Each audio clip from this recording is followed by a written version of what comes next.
Welcome to my channel சகாஸ் lifestyle. இன்றைக்கி ரொம்ப ஈஸியான சிக்கன் ஃப்ரை எப்படி செய்யலான்னு பார்க்கலாம். சமைக்க தெரியாதவங்க கூட இதை சமைக்கலாம். ரொம்ப ஈஸியானது. பேச்சுலர்ஸ்லாம் ரொம்ப ஈஸியாக செய்யலாம். ஒரு தயிர் சாதத்தோடையோ ஒரு ரசம் சாதத்தோடையோ சாப்பிட ரொம்ப டேஸ்டியாக இருக்கும். கடாயை வச்சு கடாய் காஞ்சதும் நல்லெண்ணெய் ஊற்றுறேன்.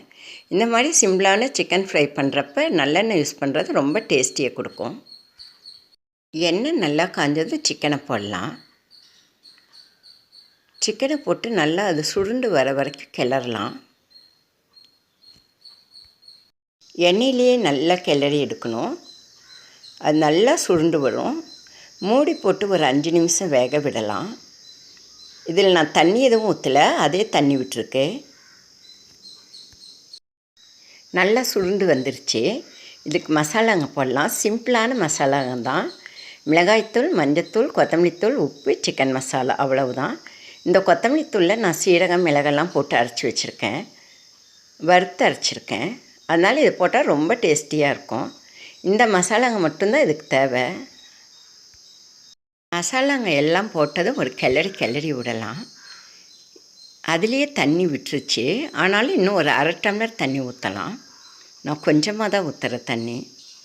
ஊற்றி நல்லா கிளறி விட்டு மூடி போட்டு வேக விடலாம்.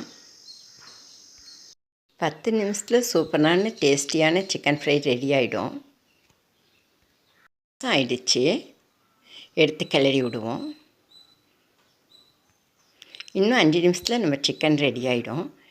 நான் 2 ஸ்பூன் கொத்தமல்லி தூள், மிளகாய்த்தூள் 1 ஸ்பூன், சிக்கன் மசாலா 2 ஸ்பூன், மஞ்சத்தூள் 1/2 ஸ்பூன், உப்பு தேவைக்கேற்ப போட்டிருக்கேன்.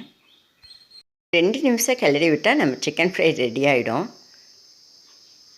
சமைக்க தெரியாத எல்லாருமே இதை ரொம்ப ஈஸியாக செய்யலாம். வாங்க சாப்பிடலாம். என் வீடியோ பிடிச்சிருந்தால் ஷேர் பண்ணுங்கள், லைக் பண்ணுங்கள், கமெண்ட் பண்ணுங்கள், சப்ஸ்கிரைப் பண்ணுங்கள். நம்ம சிக்கன் ஃப்ரை ரெடி ஆகிடுச்சு. ஜஸ்ட் ட்ரை பண்ணி பாருங்கள்.